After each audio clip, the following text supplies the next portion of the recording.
এক জঙ্গলে দুটো পাখি থাকত।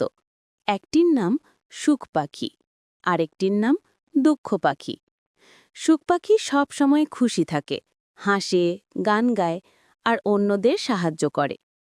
আর দুঃখ পাখি সব সময় মন খারাপ করে থাকে, ছোট ছোট ব্যাপারেও কাঁদে আর তুচ্ছ ভুলে রেগে যায়। একদিন জঙ্গলে ভয়ানক ঝড় উঠল, সব পশু পাখি ভয় পেয়ে গেল।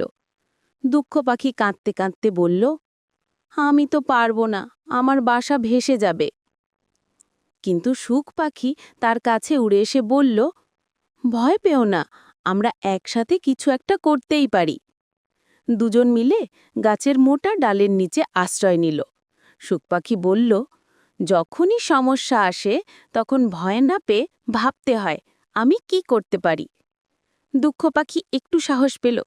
সেদিনের ঝড় কেটে গেলে দুঃখ পাখি বলল, তোমাকে ধন্যবাদ, তুমি না থাকলে আমি কিছুই করতে পারতাম না।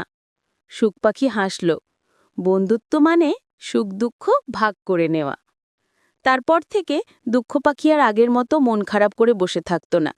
যখনই কিছু খারাপ লাগত সে ভাবত, সুখ পাখির মতো আমিও চেষ্টা করব।